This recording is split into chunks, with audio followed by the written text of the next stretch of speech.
Hello everyone, welcome to this video. Today I am going to talk about the debugger in Eclipse, and Eclipse is the software I use when I code in Java programming language. Um, so first off, I'm going to go over perspective. So the perspective is just what you see in the screen, and this specific perspective is the Java perspective, and the only two that you may care about if you're programming in Java is this perspective and debug perspective. The debug perspective will be important soon, and I'm just gonna remove these for now. You'll know what that means soon. But so you can either go to debug or Java perspective depending on what you want to see on the screen. That's really what it is, what you are going to see on the screen. And if the debug perspective is not showing up, you can actually go to Window, Perspective, Open Perspective, Debug, and that should switch your perspective to debug. And it should also show this debug on the corner. So for now, I'm just going to go to the Java perspective. So that's perspectives. The next thing I want to go over are the Run and Bug button. So the Run button would be this button here. And what this button does is it actually compiles the program and then it runs. So I'm just gonna give you an example. It compiled this program that I wrote, and it ran it, and all it's doing right now is printing out "Welcome to Computer Science 228." That's the run button. The debug button is this one, and what this does is it compiles, it attaches a debugger to the program, and then it runs. And really, the only time you would care about running this is if you're trying to debug the program. That's how you run in debug mode. In order to debug, say, this sysout print, you would actually have to set a breakpoint, and what a breakpoint does is it tells the program or the debugger, hey, this is where I want you to stop if we run into any issues. So let's say I'm having issues here. I set a breakpoint like I did there. I can either double click or toggle breakpoint, like right click, toggle breakpoint, and I'm going to run in debug mode. When I run in debug mode, my window is set up to just switch perspectives into the debug perspective. And I mean, that's part of the settings if you wanted to do it. But so I'm now in debug mode. And pretty soon I'm going to go over what the buttons do. But for now, I'm just going to stop. Actually, I'm just going to resume this program. And it should do the exact same thing it did in run mode. Just welcome to Computer Science 228. So I'm going to switch back to normal. That's the run button. The run button will just compile and run, and this will compile, attach the debugger, and run. The next thing I want to go over are the toolbar buttons, which are actually, I have to stay in debug mode. These buttons up here, and these are the buttons that you're going to use anytime you're debugging a program. So I'm going to uncomment example 2, and I am going to set a breakpoint right here, and I'm going to run in debug mode. So when I run in debug mode, it should have stopped. Oh, it did actually. Okay, I see what happened.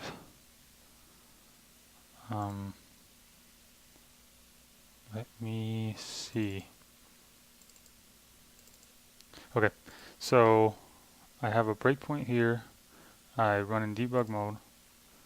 It shows welcome to Computer Science 28. It's been past this. Now I'm in example 2, and I actually stopped here. So resume button would just continue and run if I wanted to, but for now, I'm just going to tell you what these buttons do. So resume will actually continue and run.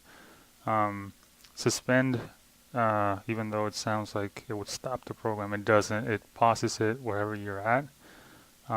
This terminate button or stop button will literally stop the program right where you're at. So actually, I'm just going to show you real quick. It stopped the program. It's no longer running. So I'm going to run in debug mode again. And then this step into, if you're in a, say, the main function, and if I wanted to go into this function, I would step into the function. If I wanted to step over, it just goes past the function. And if I wanted to step return, this is actually the opposite of step into. So it would step out of the function that you were in. So I'm just going to show you the step into. Step into goes into x or ex2, and step return will actually go back to the main function, and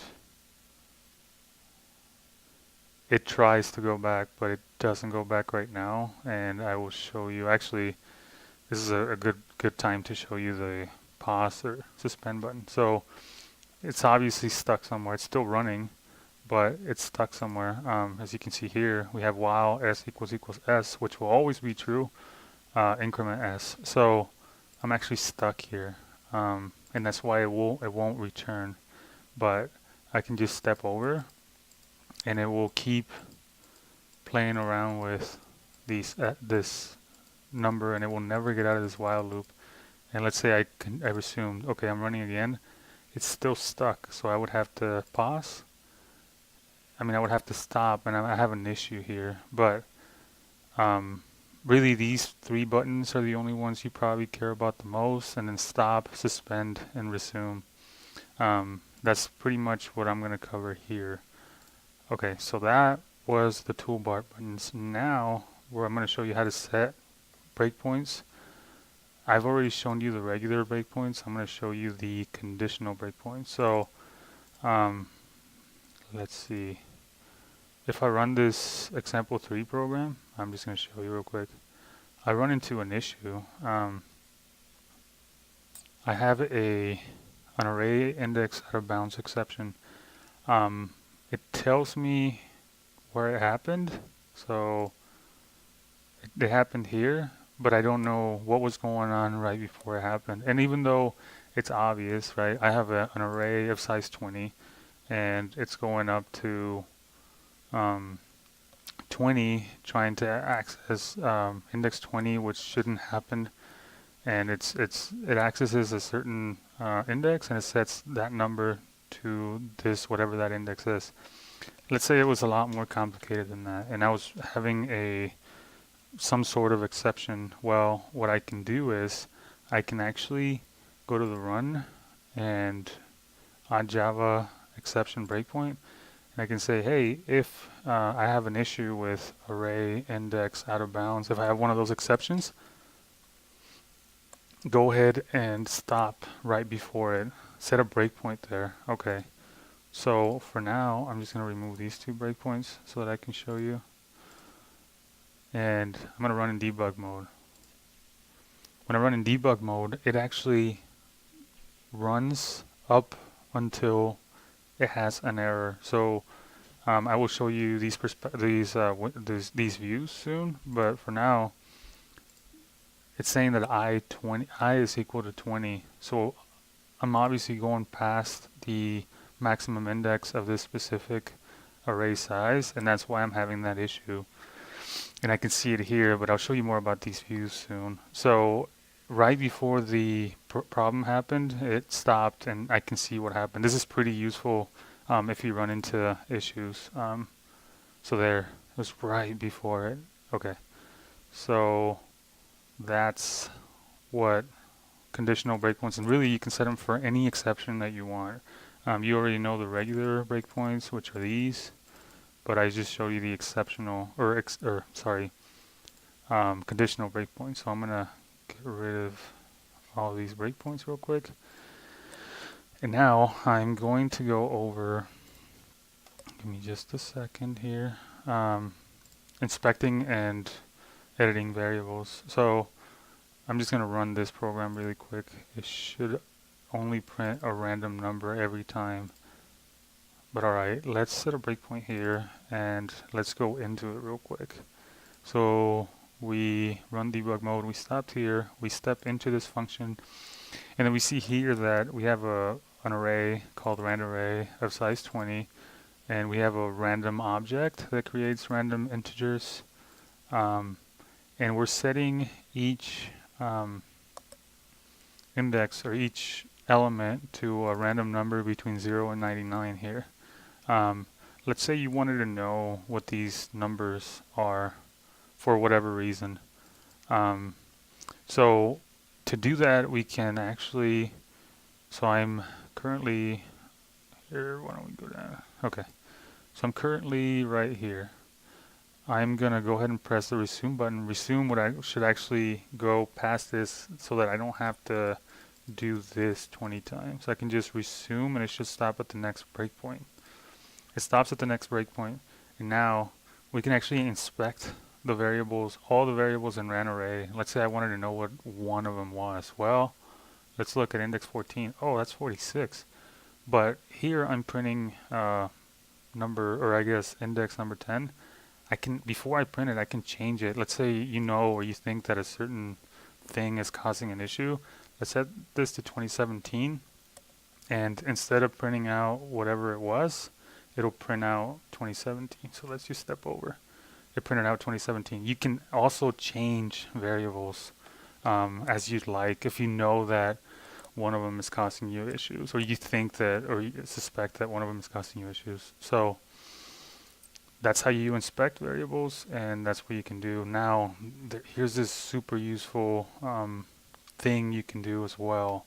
That's called watching variables. So you know how to inspect them now through this variable view and see every variable, and you know that you can edit them in this window. Now, I'm going to show you watching variables. So we'll just uncomment that, and I made this pretty complex on purpose. So let me get rid of all these breakpoints.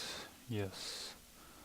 Okay, so I got rid of all the breakpoints, and now I'm going to stop here real quick.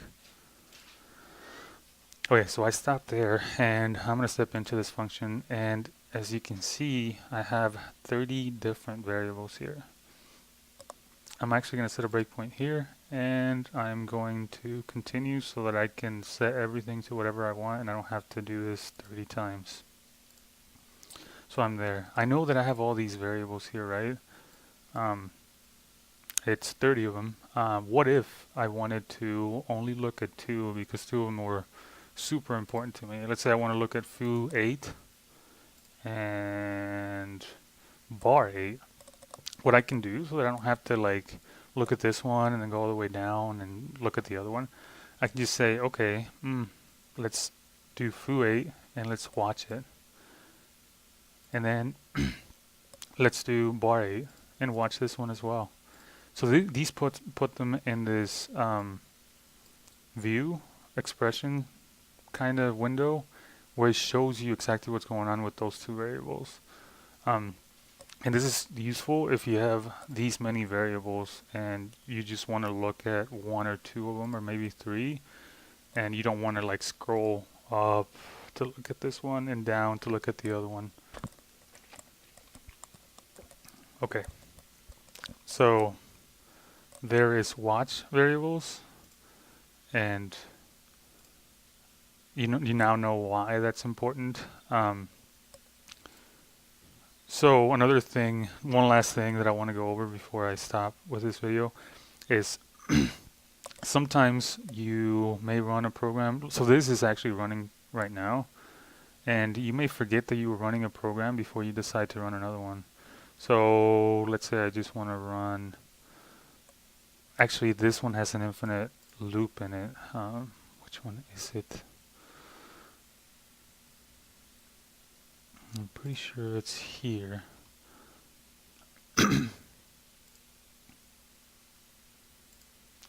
So as you can see, I'm running this infinite loop one, and I can run it again and again. And I'm actually running all of these here. I'm running a bunch of different programs. This is important because it could slow your computer way down. So see, my CPU is going crazy right now, and I'm pretty sure that's why, because I'm running all these programs here, all these threads. And actually, oh man, I should show you. So it's going crazy. I can terminate them real quick.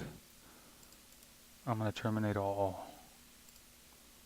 And now, look at my CPU. I mean, I know it didn't make that big of a difference. Well, it did. But sometimes you don't know that you're running a program and you're running it in the background because you forgot. Usually when you're debugging, this type of thing happens. So I guess that was the bugger for you. If you have any questions, please let me know. Leave a comment below. And thank you very much for watching this. Have a good one.